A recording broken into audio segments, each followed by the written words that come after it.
agenda work session of January 12th, 2016, excuse me, 2017. It's the first time I've done that since we've entered the new year. I haven't written it incorrectly at any point, but that's the first time I've incorrectly referenced the new year. January 12th, 2017. We have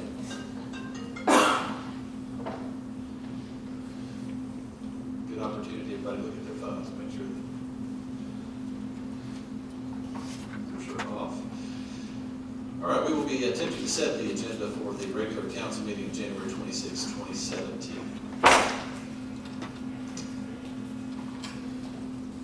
Janet, if you will call the roll, please. Mayor Lambert, Here. Councilmember Stoll, Here. Councilmember Cagle, Here. Councilmember Hilton, here, Councilmember Williams, Here. City Manager Miller, Here. and City Attorney Litchfield. Here. Thank you all again for being here tonight.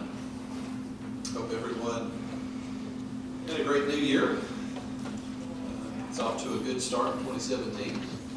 Want to welcome our interim city attorney, Mark Litchfield. It's good to have you with us tonight.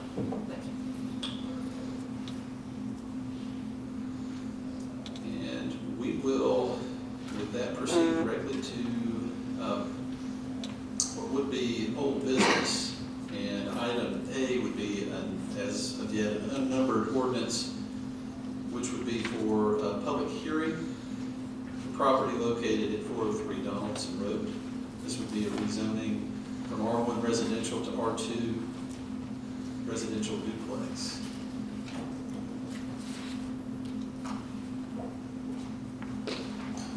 Mayor, Council, this is 403 Donaldson Road. It's in an area it's one of 7 properties actually that's currently a duplex. It's legally non-conforming. It was built in about 1986 as a duplex. It just carries an R1 zone. It's in the process of being sold, and they would like to get it rezoned correctly for R2 for duplex for sale. And the reason being is that there was something that happened, whether it be natural disaster, fire, so on and so forth. There's a chance that they could rebuild what they already had. That's the request. You want to explain why we're having a public hearing? Speaking out tonight. Yeah, absolutely. Yeah. Generally, we have a public hearing on first reading, but due to the time frame that we had, the planning commission meeting was the week of Christmas. Trying to meet the deadlines for the notices and for the paper, the change of times, we didn't make that notice. So the public hearing will actually come before the second reading, but the public hearing will be had. And everyone, all of the, I guess, neighboring properties, what's the distance on that people get letters if there's anything, I can't remember them. I believe it's 300 feet. 200 or 300 feet. I want to say 3, but Yeah. Okay, so all of those folks will get a letter absolutely. to inform them of the public hearing next time. Okay, and as you mentioned, the planning commission did hear this already and approved it to be moved on to this council. That's right. Did anybody show up in opposition to Charleston Planning Commission? No, sir.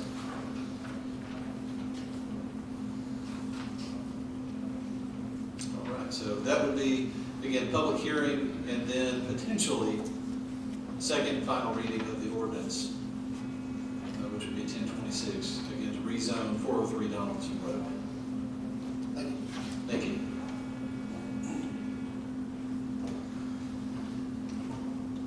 Items of new business.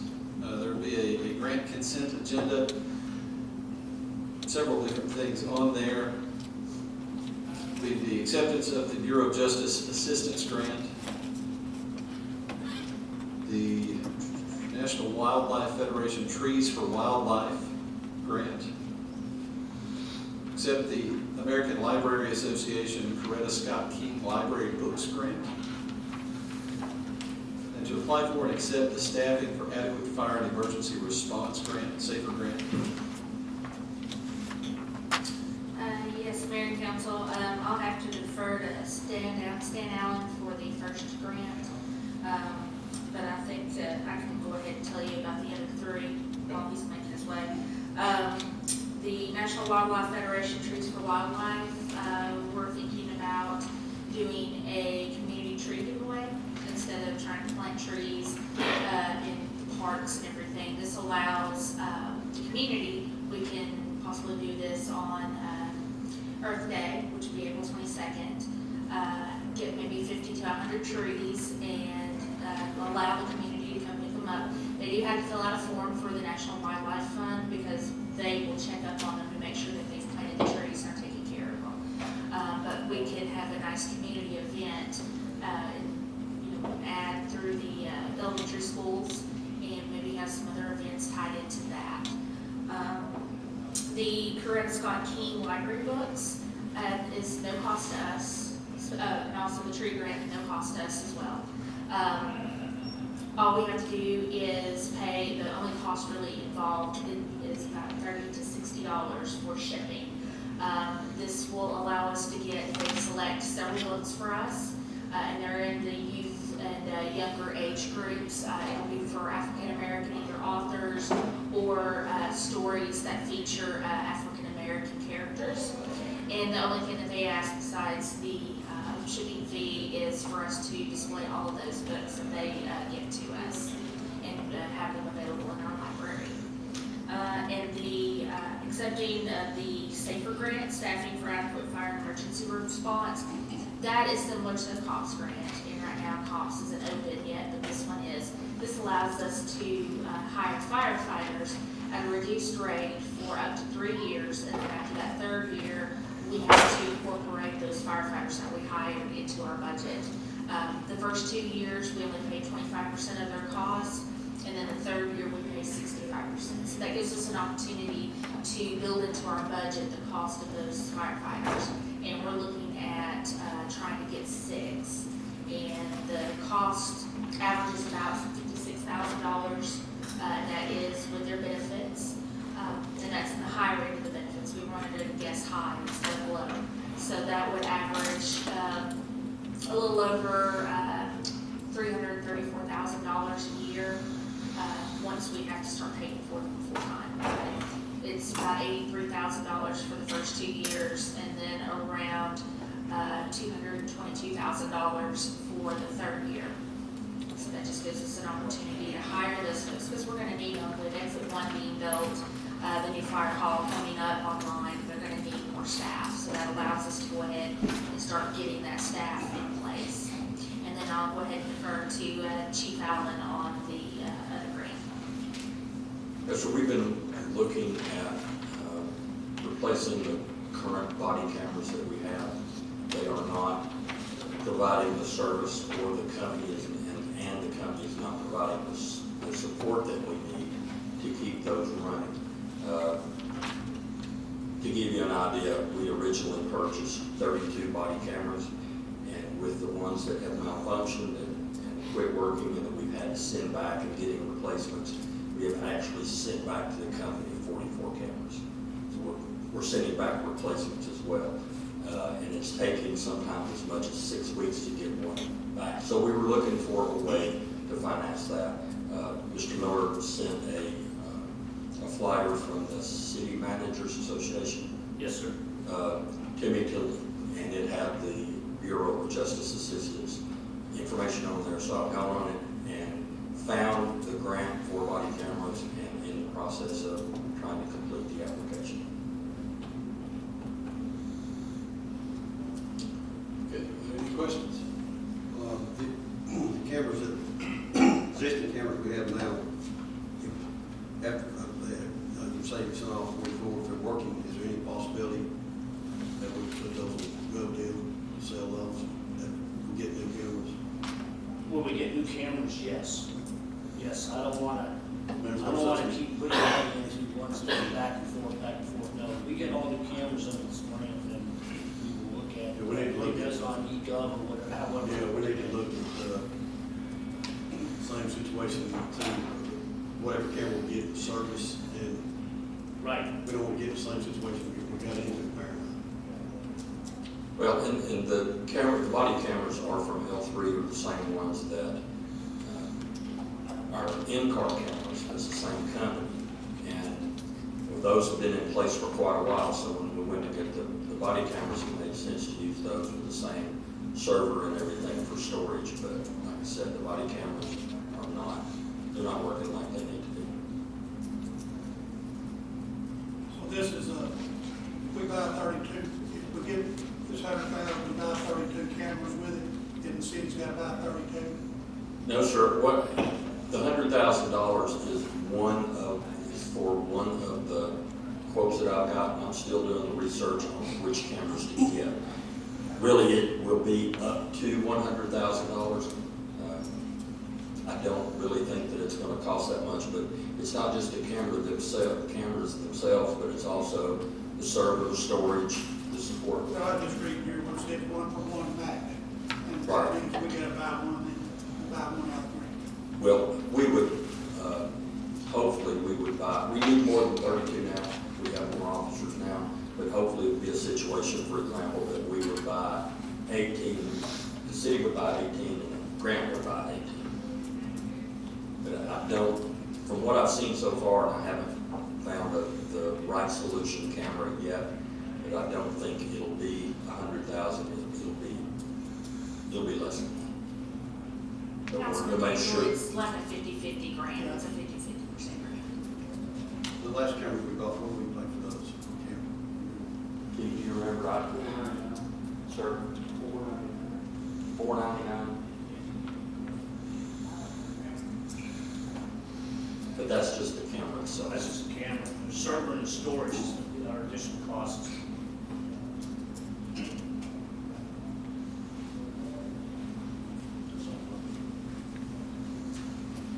Thank you. Thank you, folks. The next item would be a request from East Ridge Elementary School to hold the 5th grade graduation ceremony at Camp Jordan Arena on May 23rd.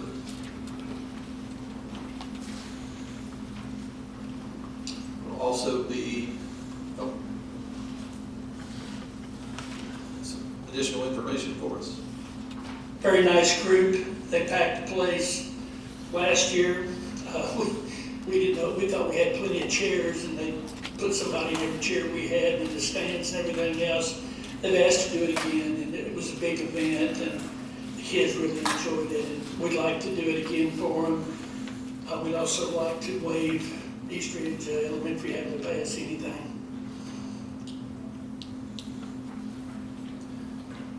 Very good. I believe,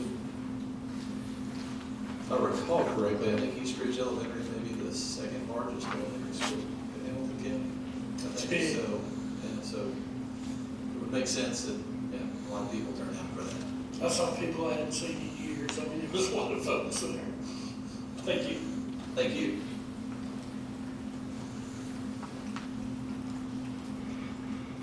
All right, item C would be discussion of adopting a resolution to enter into an interlocal agreement with Hamilton County to request the county pay the cost of reappraisals. Okay, I'll give you a little history on this. Most of you are aware that a meeting was held with the assessor of property, Marty Haynes, on December 6th.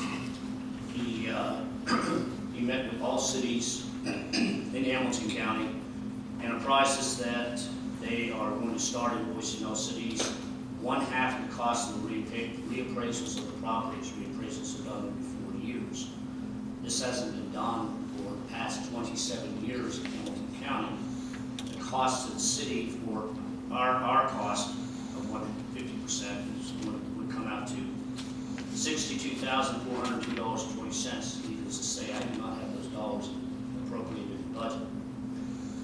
The reason why the county is looking to build the cities at this time is due to a specific section in the Tennessee statutes which states, quote, "In the absence of any agreement between the county and the cities thereof, imposing a property tax, local costs of reappraisal of properties within the city shall be paid on 1/2 by the county and 1/2 by the city."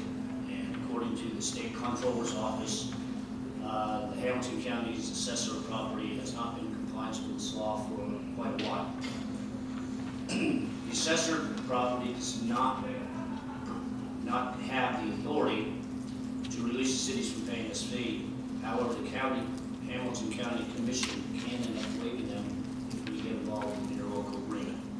I have attached a copy of a resolution that was adopted by the city of Signal Mountain requesting the Hamilton County Board of Commissioners to enter into an interlocal agreement to request them to pay the cost of reappraisals and get the cities off the hook. And I guess my question to you, do you want a resolution prepared for the city of East Ridge for your consideration for approval and adoption at the meeting of January 26th? Let me ask a question here. I've read this thing here, and it says here that the county now is receiving all the grants to help pay for the appraisals. What are you reading? Where I are you read reading this that? resolution. The resolution I put here, I don't quite understand the resolution either. Well, it says assessor due to the agreement practice, Right. which has allowed Hamilton County to retain all partial grant funds from the state to assist in the cost of reappraisal, and which has not been required the town to pay 1/2 of the local cost. So, That could be true. are we gonna start getting the state's part in? Right now, we're going to be billed, as it stands right now, 50% of the cost, which would be $62,000 we'll have to pay for that. Well, I understand that, but then can we turn right around then and apply to the county to get our part of that state grant fund that helps pay for that? I seriously doubt that. Then can we apply to the state? I don't Get think it so. sent correctly does. I would seriously doubt that also. Not to say that we could put in for it, but I think that would be an exercise of utility. Start getting this grant fund. Us, city residents are paying Hamilton County property taxes, so we're already paying Hamilton County You're to correct. assess our property, and now they're wanting to come back and let the city taxpayers have to pay again. And the people and the residents in the unincorporated part of Hamilton County don't have to pay again. So it's double taxation on the cities and That's what I'm not getting at. Hamilton County. That's what I'm getting at. Well, I think we can agree with that because we discussed the letter in the back of the packet, December 27th, which was drafted by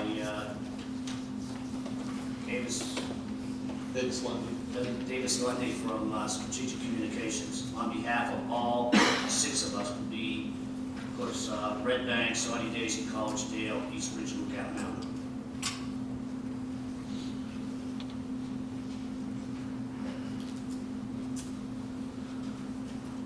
Again, my question goes back to, does the commission want to do a resolution to get us out of this?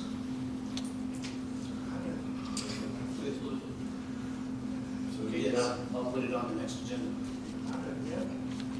Okay. So I'm asking right now. Yeah, but I wouldn't mind answers. Yeah, I know. The state grant fund. Yeah. The county's giving. I could certainly ask those questions. But just knowing how states and counties put in for reimbursement with other cities I've worked with over the years. The way We I don't look have the at money it now, budgeted. the county be protected 3 ways. 2 ways from me, and protected from the state. So they're protected 3 ways. And the taxpayers, part of their property taxes they pay in Hamilton County, that's the third. Yep.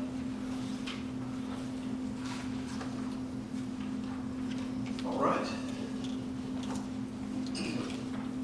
Final item on the work session agenda is going to be item D, discussion of a request from Exit 1 to convey a portion of abandoned right-of-way to Exit 1. I believe Matt Wood is here to talk to us about this. It's the, we just closed on the America's Best Value Inn. It's like half that building is down. Half of it's down, and the other half goes 2 weeks, and the other half will be down. So it's, we'll get all that cleaned up and down. We have a tenant on the front acre of the property. The road where Camp Jordan comes down, of course, is going away. Originally, when that road did not belong to East Ridge, that property did not belong to East Ridge, it belonged to the former owner of the Best Value Inn, or whatever it was called then. He gave that, and this is to the best of my recollection, I think we were trying to do some research on this today, he gave that land to use as a road, to let that road go through the front of that property. All we're saying, if that's no longer going to be a road, I've got a tenant that's ready to go there, but I need that little slice of property back. It's just literally the piece of property that's where the road, where Camp Jordan sits. It's right on the curve. How much property? That's a good question. I say somewhere between 0.5 and 0.7 acre. Yes, right. Huh? About a third. About a Third third. acre. It's right there on the grassy spot. It showed it. Yeah. It's literally where the, if you notice there's a sign on the other side of the road, the hotel sign is on the other side of the road. That used to be where their property went to before the road was there. The sign they got to keep there when they gave the property to East Ridge, had the road on it. It's just basically where the road sits. Everything else is something we already have. But the road's no longer going to be there. No, so when the exit one interchange is done and Camp Jordan Parkway is extended straight across, that little curve is going to be abandoned. And it's usually customary that when the roads are abandoned, the roadway, the property goes over to the property owners on both sides.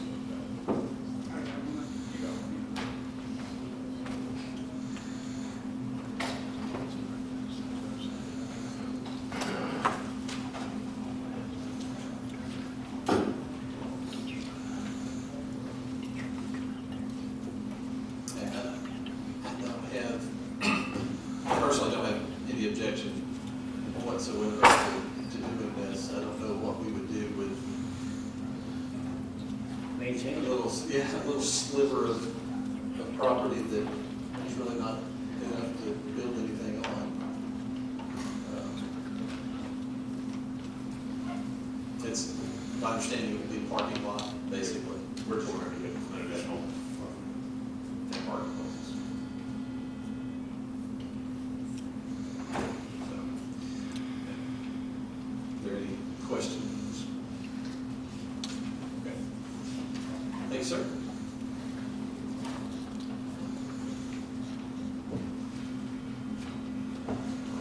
All right, and Mr. Sewell told me that, I saw, there he is. Yeah, there's Coach James.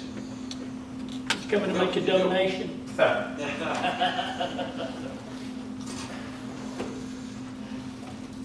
I'll be real brief. Thanks for the opportunity to address the council, Mayor Lambert. I'd like to cordially invite you guys out on January 30th to the East Ridge High School 2016 football banquet, even though it's in 2017.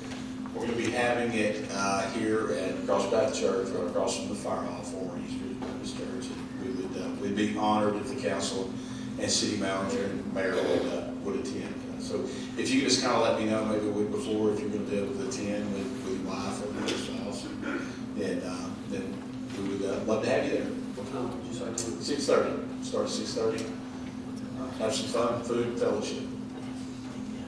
And it's not going to cost, it's up there. We can charge there. Vice versa. I'll wait until after. Okay, all right, well, good deal. All right, thank you for your time. Look forward to seeing you guys. Thank you. 30th, all right, thanks. Yes, sir.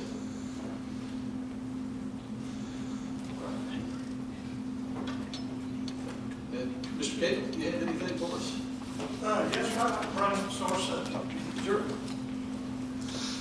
According to the city of Richlands contract, we have 6 months ago to give them a price, if we would go up, go down, or whatever. So we need to be working on that, because I think we've got to give them a price by June 1st, or they have, or we've done past it. Or auto renews, basically, for what the former price. And, I have, but I'd like to get a copy from two chiefs on the number of calls we've had took over there, because the meeting we had with them back in 2014, 2015 back here, they kind of indicated they were wanting to go down to one call per shift, and I like to see how many calls we are, what up there then.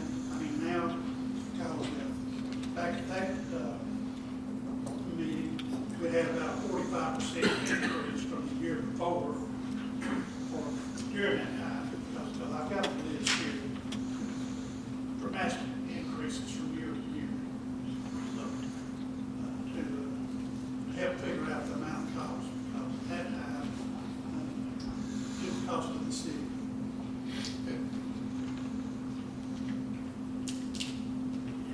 All right, do you have anything? Do you have anything? That's all right now. Okay. Mr. Smith? Ms. Hill? Mr. Williams? I wanted to run something by council. I would like to request from the Hamilton County School System a breakdown of numbers on students attending East Ridge schools. I kind of made an informal request a few weeks ago, haven't heard anything, so I would just like to know, of the students attending East Ridge schools, how many are from East Ridge? How many are from outside East Ridge?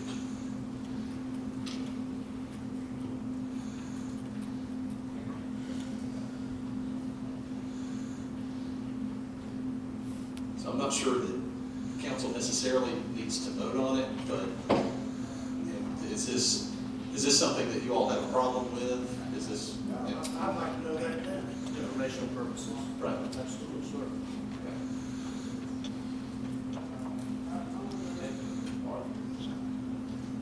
And that, I believe that's really all that I have.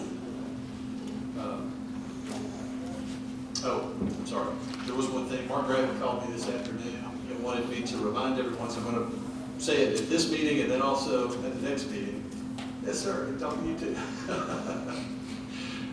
He wanted me to remind everyone that there is a community forum with State Senator Gardenhire and Representative Gravitt next Thursday night at the community center at 7 p.m. The public is invited to attend. You'll have an opportunity to speak with Todd and Mark about issues that maybe they see coming up in the next legislative session. Any questions that you might have in regard to state issues or how those state issues affect us locally. This would be a good opportunity to get some questions answered and get some information. So again, 7 o'clock next Thursday, January 19th, right across the parking lot here at the community center. All right. Anything? Yes, sir. All right. Well, we will adjourn this meeting and go directly into our regular council meeting.